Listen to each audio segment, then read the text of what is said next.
Good morning, folks, and welcome to this week's edition of Webinar Wednesday. We are joined today by Anthony Weinberg, who is the Regional Environment Program Manager, works for Waverley, but sits across a project that covers Waverley, Woollahra and Randwick City.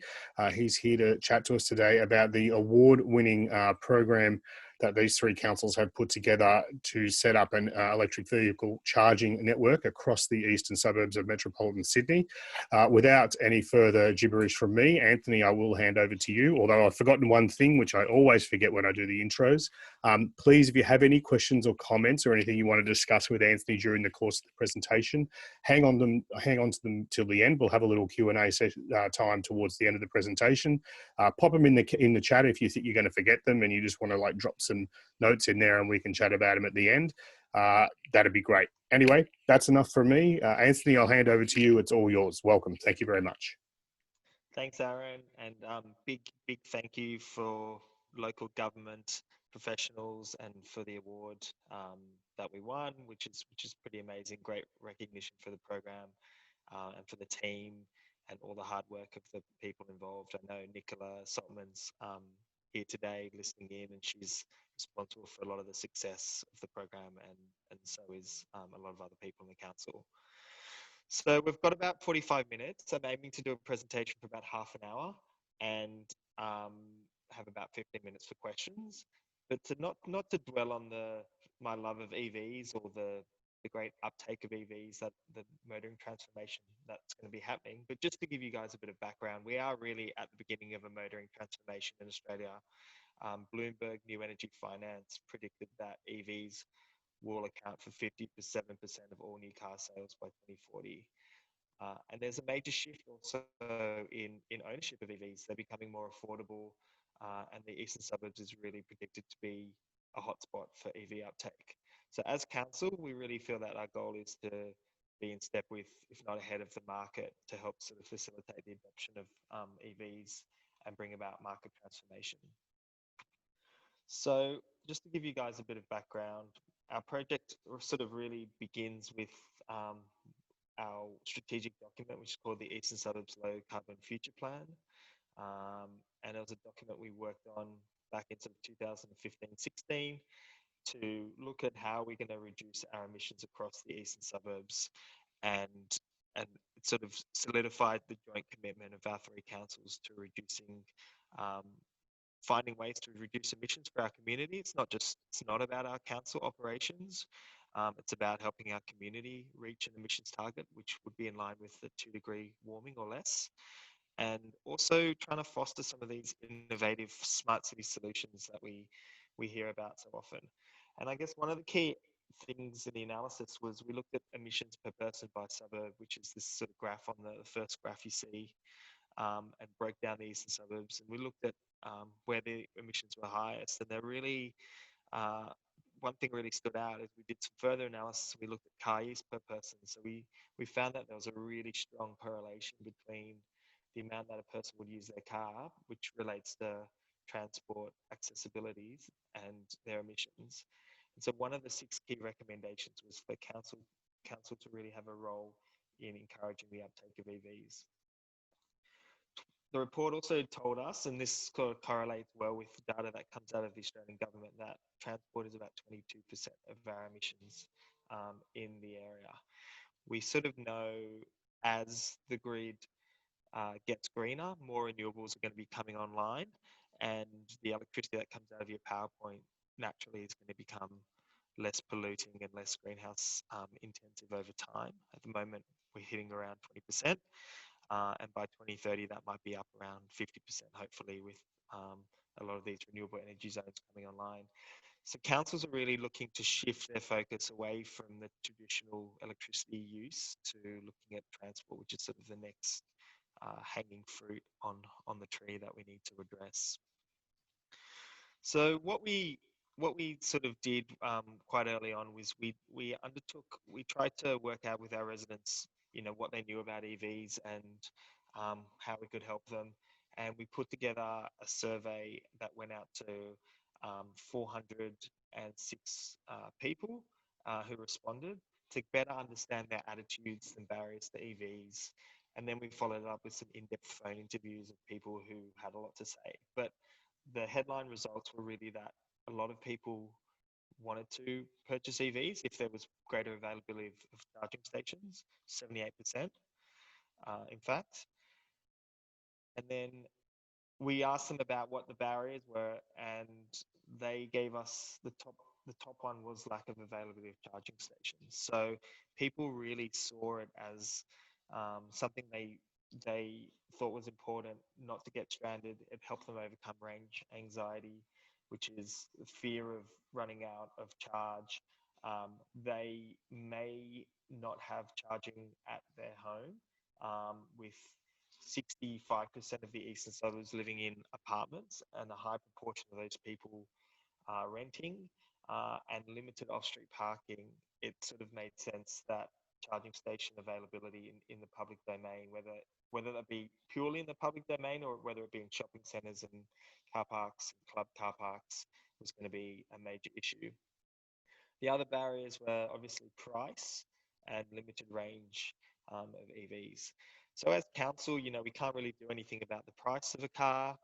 Limited range um, is something that improves over time, and price and model availability also improve over time as more and more people buy EVs. But we really think our our role was to try and break this sort of chicken and egg scenario, where you don't have the price hasn't come down, you don't have the model availability, because there just isn't the market for it.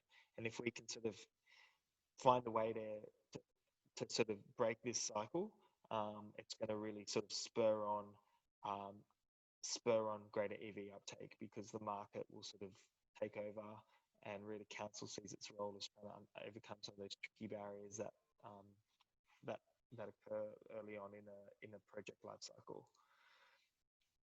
So I guess I just want to quickly touch on some of the stages and process and responsibilities. I'm not going to go through all of this in detail, but suffice to say, after we did this survey, we had the impetus to do something.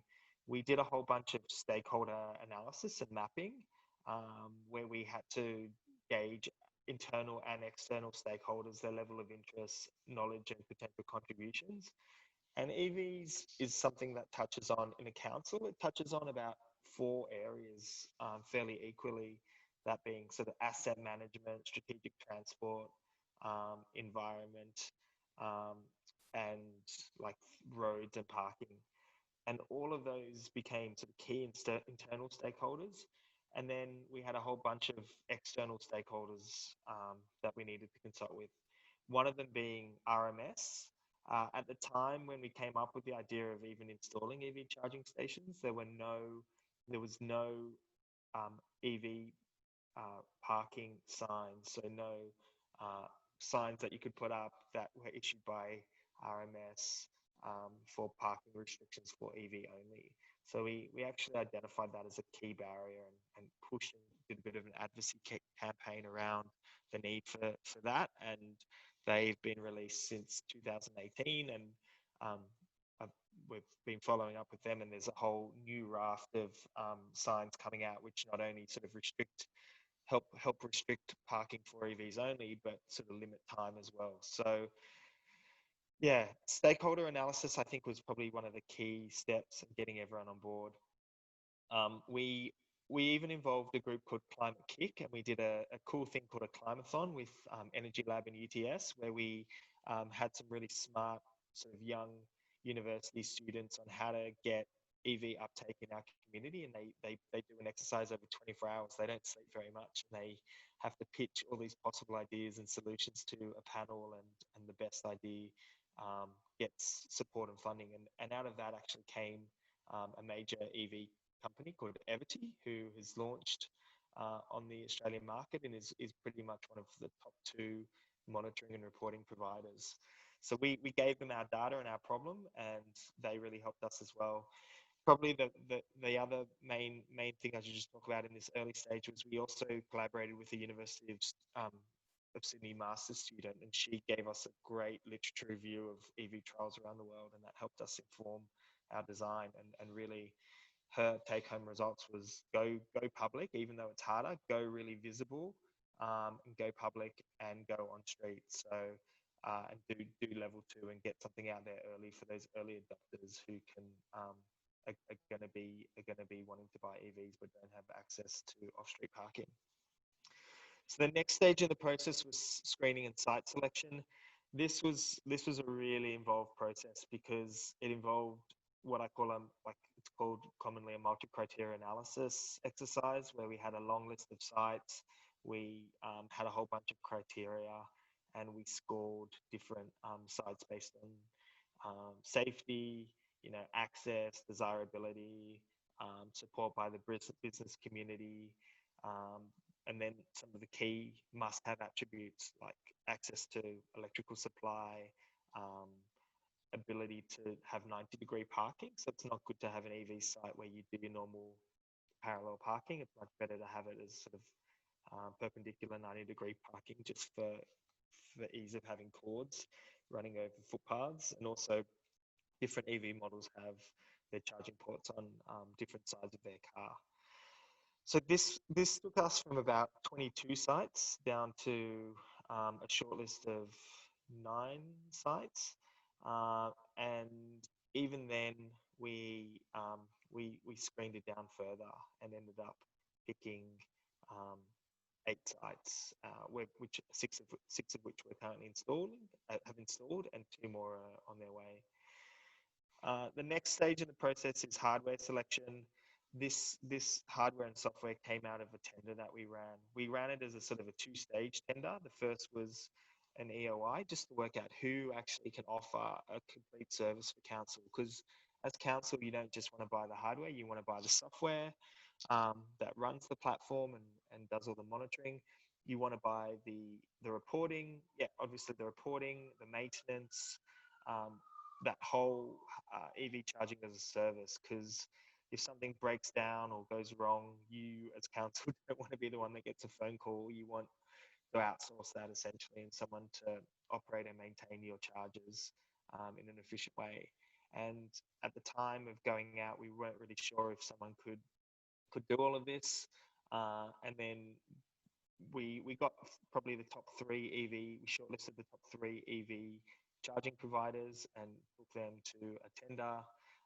And we were able to sort of select the right hardware and software. We then had questions around funding and revenue and what are the paybacks.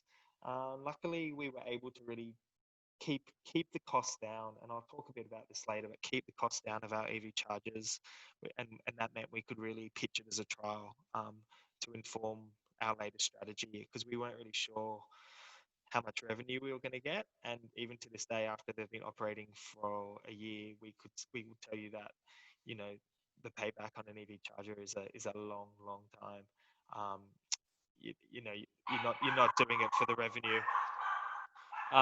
Then basically, oh, sorry, my dog's going a bit crazy. So I'll just tell her to shut up. Hold on a second.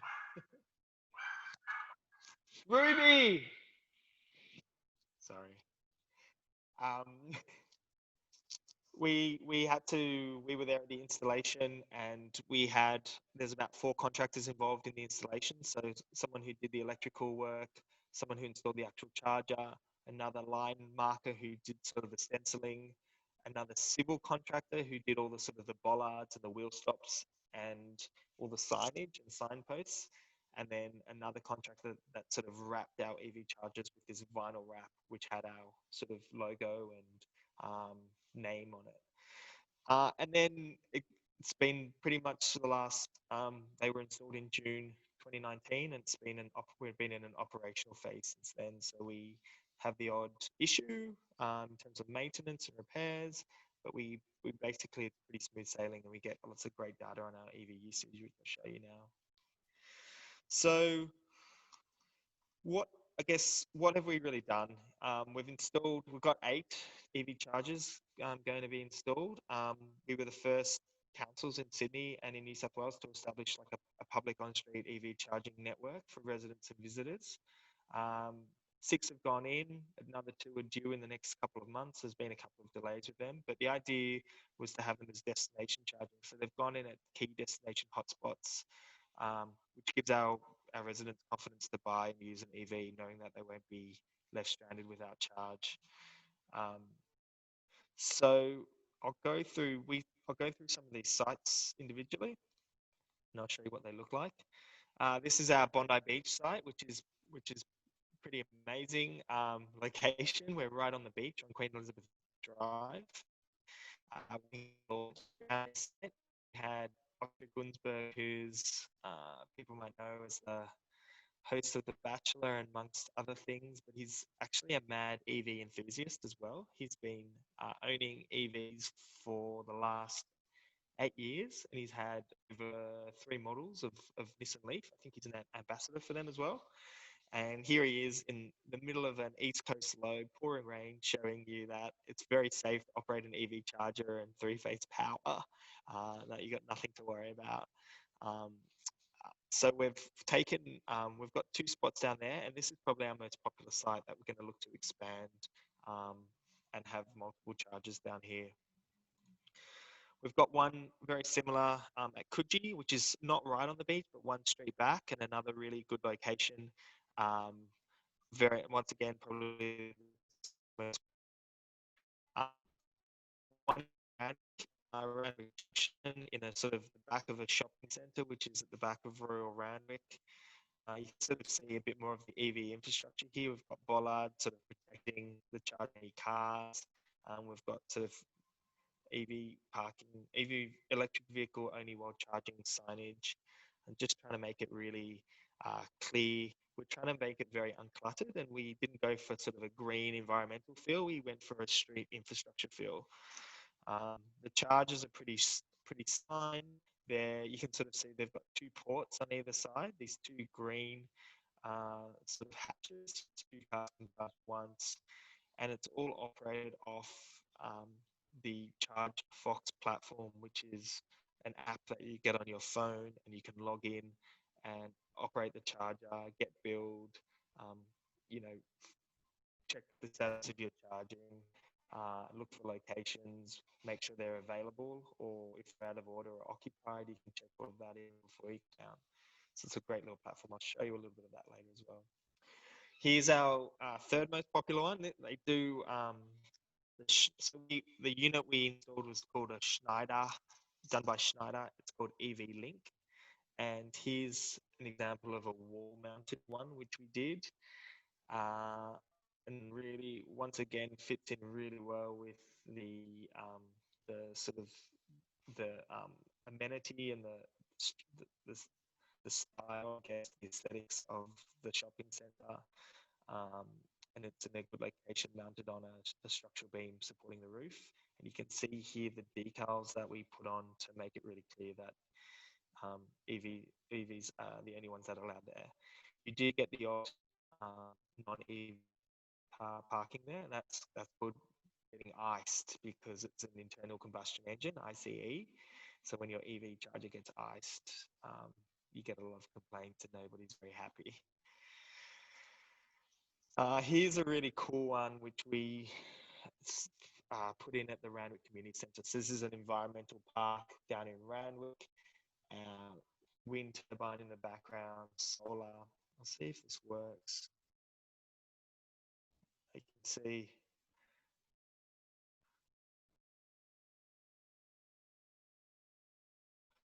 the EV community loves this because there's a wind turbine, there's solar panels, and it's all feeding into a building which is powering this EV charger. So we do get a lot of tweets about this one, and pretty exciting that you can power an EV based on 100% renewables. We've also got one at a leisure centre, a swimming pool complex, and one at the Little Bay Prince Henry Centre, which is in Little Bay. So yeah, they're the 6 locations. We've got another 2 coming in Rose Bay and another one coming in Bondi Junction. They're just part of some other bigger works, so they were slightly delayed from the first round. I guess and this is sort of credit to Nicola, one of the sort of best, most exciting things about our launch was the media and publicity. We made the 6 o'clock nightly news for Channel 9 and Channel 7. This was at a time just after actually when Scott Morrison and other people were saying that, you know, electric vehicles are going to ruin the weekend and you can't tow a ute with an EV. And I guess EVs became part of the sort of culture wars that go on between political parties. And to have EVs, you know, feature so prominently and have those stories be so positive was really amazing. Featured on radio as well, on ABC, and on Drive in the Sydney Morning Herald. So yeah, just really heartening to see the reaction from the media and the positive reaction that then flowed back through our council about what we were trialing, what we were doing. So sorry, I probably should have put this a little bit earlier, but just to give you, the techie people out there, a few specifications. What they are, they're a dual port AC charger, often called level 2. So they can deliver 22 kilowatts of charge per hour. So it's a decent charge rate. Depends on the type of car, but the maximum is about 150 kilometers an hour. Often it's more closer to sort of 50 to 70 kilometers an hour that these can charge at. So they're designed not to be super fast, but they're there for you to spend a couple of hours. They're universal, which is good. We do charge for them. They were free for the first 3 months, and now we do charge a usage fee, which is less than what a user would pay at home, but it also depends on when they're charging. So there are peak rates. So if you are charging at that full rate of 22 kilowatts an hour during peak time, you will be paying $5.50.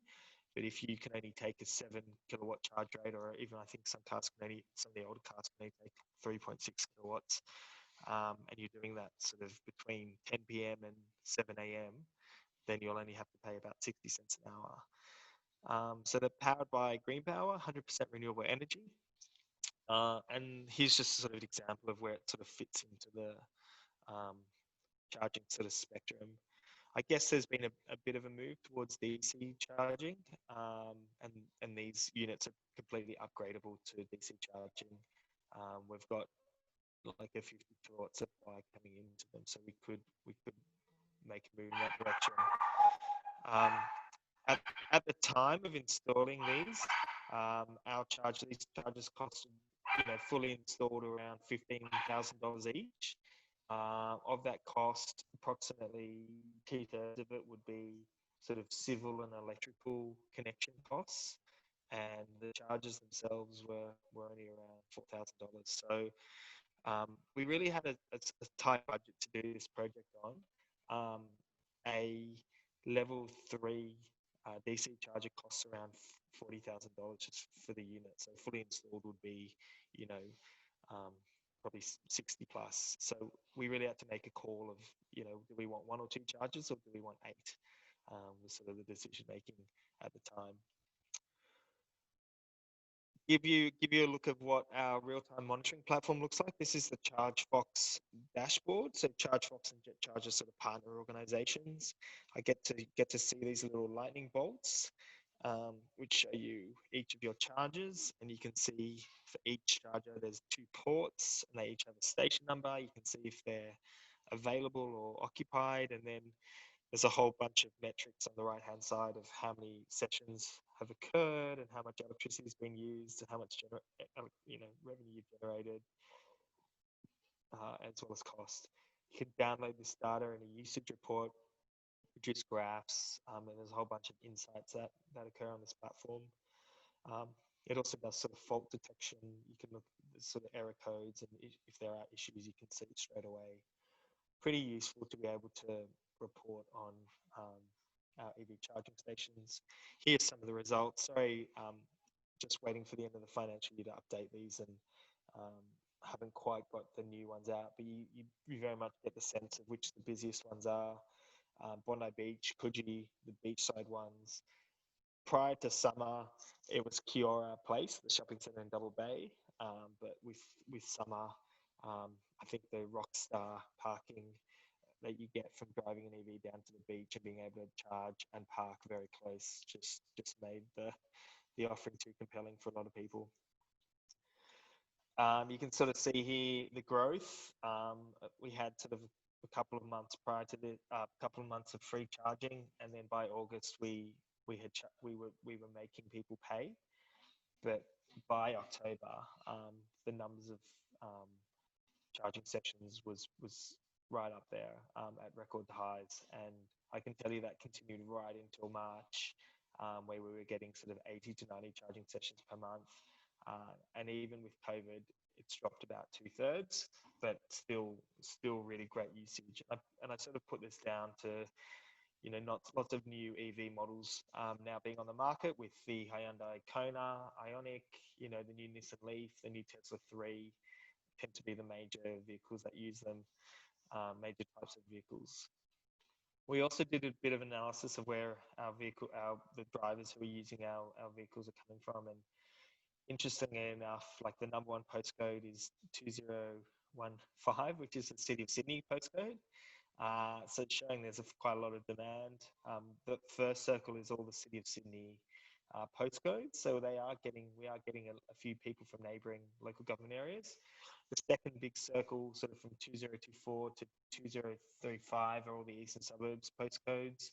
That's probably the bulk of the usage.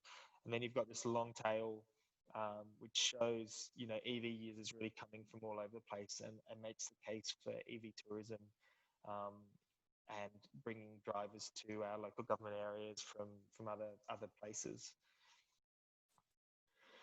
So to give you just a bit of a summary of thoughts and sort of reflections, I guess we really had a tight budget to do this. Our local councils weren't going to have millions of dollars to be able to trial and invest in this, but we wanted to dabble our toe in and see what results we would get, and more than that, we wanted it to use some of this information to then write a strategy and inform a process of how we can support more EV uptake. So it took us a while. It's a very multi-stakeholder, multi-step process.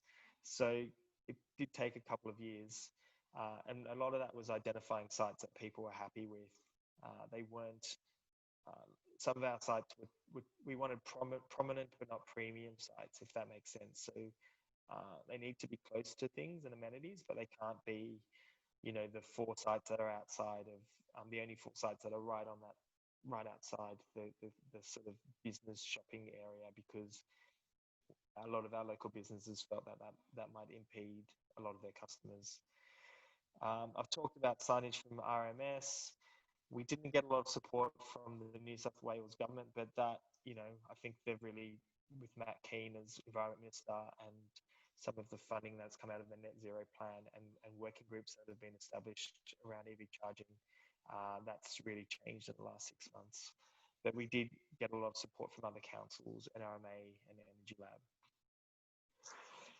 But the rewards are really numerous, and I guess we're going to be seeing more and more of this: less noise and pollution, more EVs on the road, quieter roads,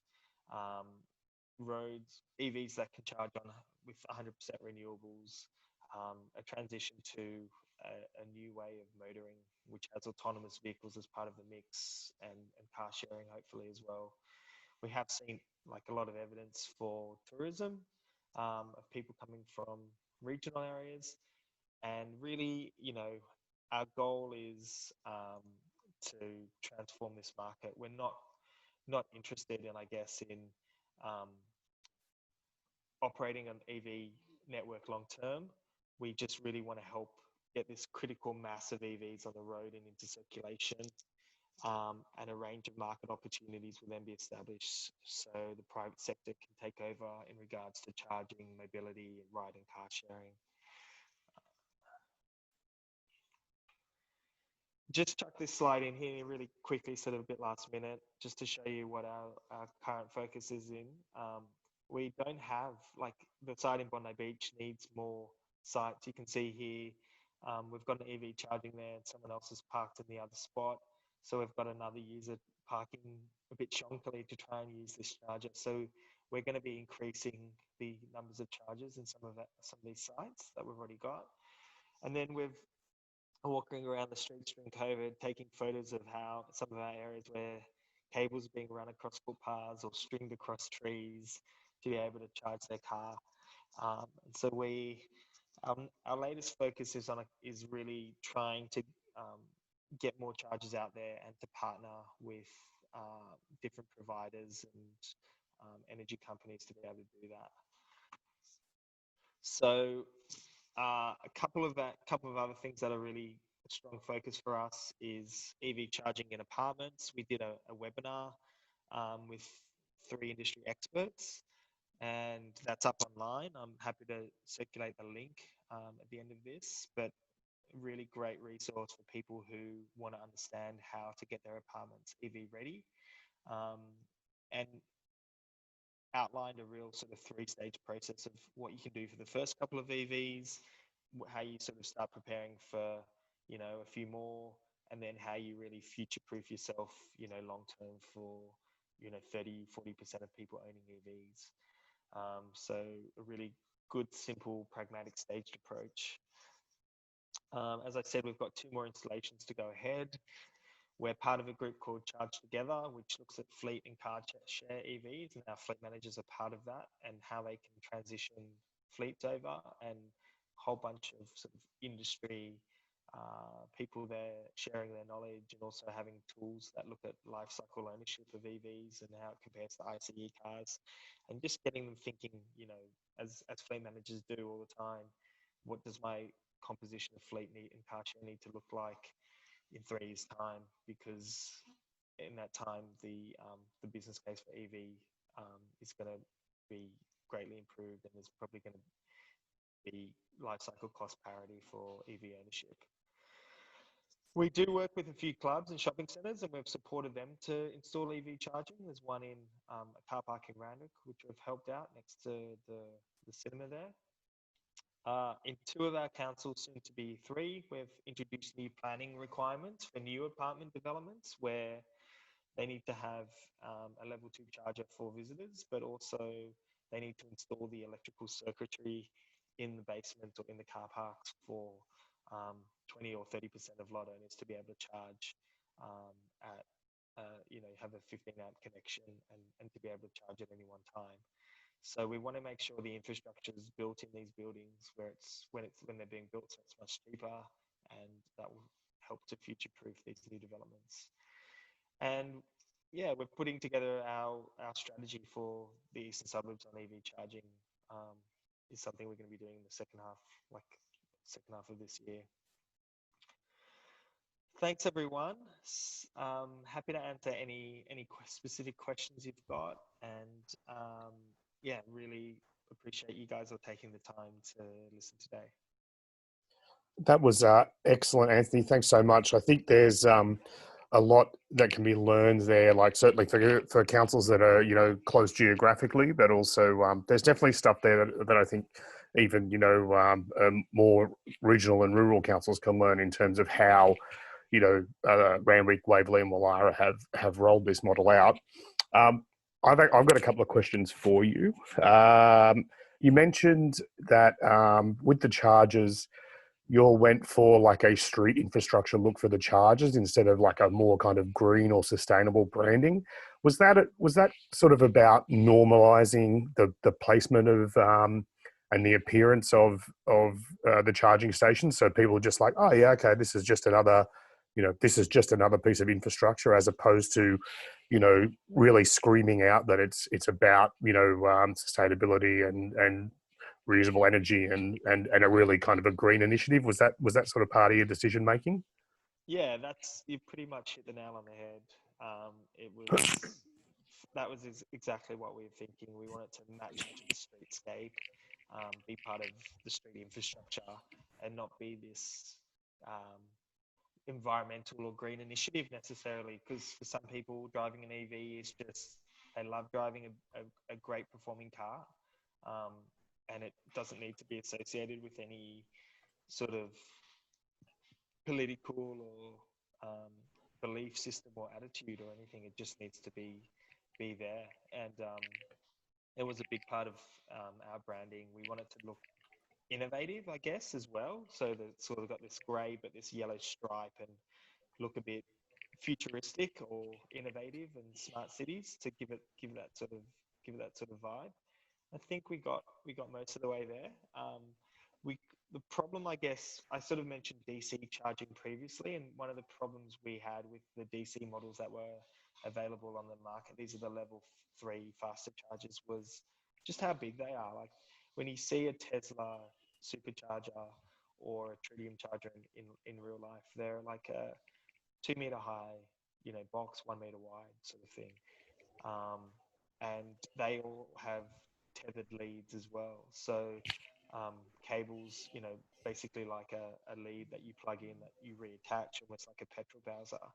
So we wanted it to not be as intrusive, but also from a safety point of view, we were sort of worried about having the tethered leads around. And it works really well in some areas where you do have off-street parking and really good 90-degree parking. You can have those tethered leads, but for where we were trying to put them, we definitely made the right call of going level 2 and more slimline and socket chargers.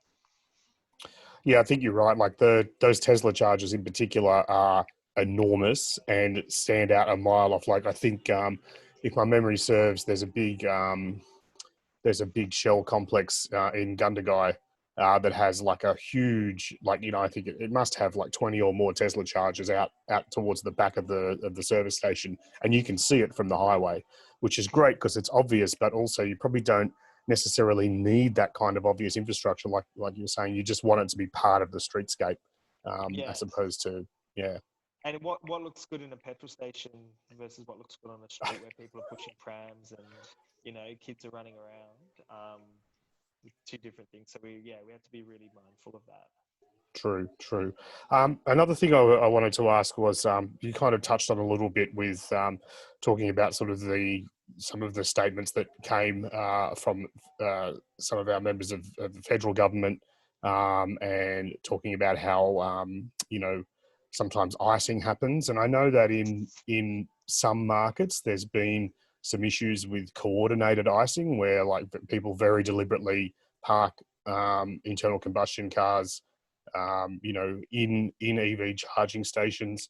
I'm wondering, have you experienced any issues with that? And sort of a flow on from that, has there been any problems with vandalism on the charging stations? And is that something that's in the software? Is there systems within the charging stations that can actually send alerts through the software platform to let you know that someone's trying to tamper with the station itself? Yeah, really good question. Haven't had any incidents of deliberate icing or vandalism, and I don't think the chargers are smart enough to know. Yeah, I don't think they do have any sort of inbuilt mechanism to know if there's some sort of deliberate action or anything like that. It'll just come up as a fault. But in terms of icing, we do patrol. Our parking patrol officers around Waverley, in particular, are pretty legendary for their coverage, and they will book a car that is not meant to be there. So when an EV car, as long as it's plugged in, won't occur a fine. But if there is a non-EV car there, it's pretty obvious. And the state government is about to, can't remember the exact details, but they've got a way in New South Wales of being able to designate a car as EV. If it's something on the number plate, I'm just got a bit of a mental blank, but they are looking to roll something out that designates a car as an EV. So it's just sort of clear for people that it is an electric vehicle. Excellent. All right, that was all I had. Does anyone else have any questions or comments or anything they'd like to ask Anthony?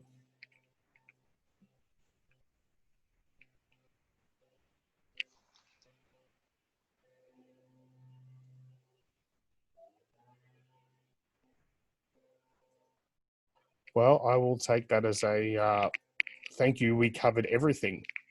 It just means means you had a very excellent presentation, Anthony, and there's nothing left to ask people about. Although I'm sure that if people do have any questions, if something occurs to them later on, are you happy for people to get in touch and chat to you about the project? Yeah, definitely. Yeah, that's not a problem. I have a quick question if we've got time. Yeah, of course, Bunny. So I was just wondering, do you have data on how often people are using the points off peak and on peak? Like, is there a trend in what they're doing? Are they waiting for off peak time? Oh, that's a really good question. I don't have data on that. I actually I do have data, but I haven't analyzed it. But I should I could put together because I have time of usage data, and I could do an analysis on our different tariffs. So send me an email and I'll run that through the pivot tables and I'll see. I'll be able to get you that. Wonderful. No worries. Thank you. So we have had a couple of comments pop up in the chat. Aaron Hoffman's suggesting that he will be in touch because he has some more technical questions to ask you for a tender that they're putting together. And iPhone, who I'm going to take a punt, might be Larissa, but I could be wrong, is asking who the electricity supplier is. Yeah, so we I didn't go into this, but for to keep the cost down for half of our sites, we connected to our existing council assets. So we have like the one in Coogee, there's a community centre right outside the front of that, and we connected in through that to get our supply. So to whoever council uses as the electricity provider, who happens to be ERM for that site. But for a couple of our new sites, we were establishing new connections, and that's a bit of a more expensive and lengthy process because you have to apply through Ausgrid and you have to put on your own metering and new supply. And that way we were able to choose our own electricity provider. So we just had to actually go with whoever council has as their accounts and then offset it with green power. Excellent, thank you. All right, folks, if there's no other questions, I think we might wrap it up there. If Ruby's nearby, though, you could introduce her to us. Yeah, she's very cute. She's pissed off somewhere. Oh, okay, fair enough. as is the way of things. She just barks and runs. Hilarious. Alrighty, folks. Well, Anthony, thank you very much for your time this morning. An excellent presentation. I think the award is well deserved, and I'm personally quite excited about what this model means and what the work that you and your team and the three councils have done already means for other councils in New South Wales and how they might be able to replicate or learn from your model. So thank you very much for your time this morning to come along and talk to us about it. Everyone else, thank you all for your time as well. I'm glad that you were able to come along and listen to this presentation. We will be back. I think I'm trying to lock down a presentation for next week for the 5th. It might be from Telstra. I'm not entirely sure yet, but as soon as I have details about it, I will send them out. And then after that, we will continue with our Local Government Excellence Awards series with some more presentations to come. Anthony, thank you very much for your time again. Thanks, Aaron. Thanks, everyone. And thank you, everyone, for attending. Have a fabulous day. Cheers.